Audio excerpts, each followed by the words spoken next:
Hi guys, today we're going to open a parcel from Timo. Yan si Timo. If you want to buy everything, just download Timo apps. Ito, binibili ko ngayon. Yes, I think it is washing tray racks. Ito siya. Like this.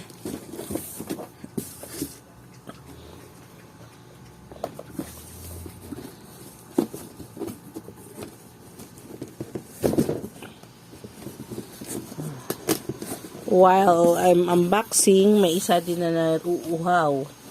Hi, buddy! Help, nanay? Nina.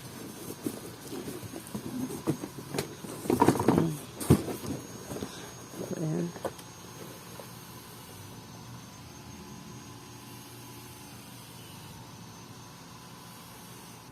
Ito na siya. Oh. Ready to use. Actually, this is foldable.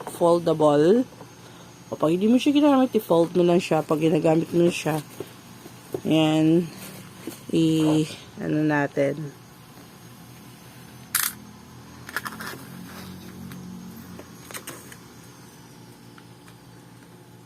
Make sure na hindi matamaan.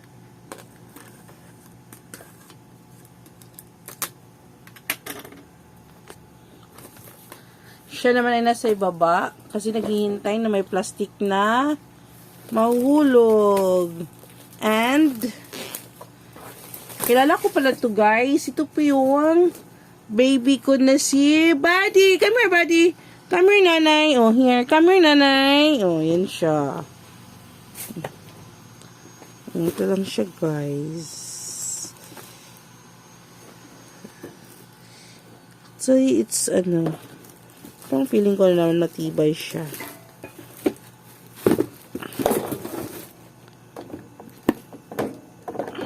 Ito yung mga para sa spoon and fork.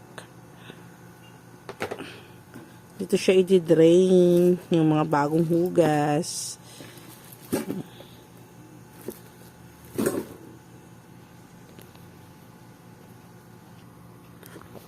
Nakatayo siya. I don't know where I put this. Tsaka ito. Teka lang ha. There's an instruction here. Kung paano, saan ba siya ipi-place. Nalilito ako.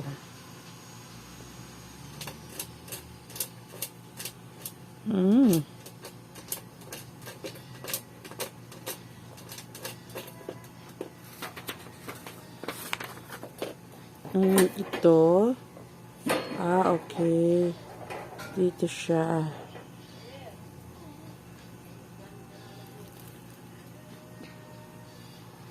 And ito.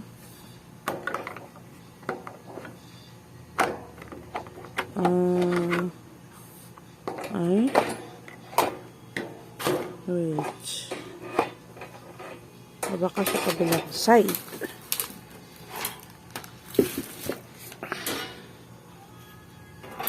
Yun. Fit. Oh, where I put this? Ano siya?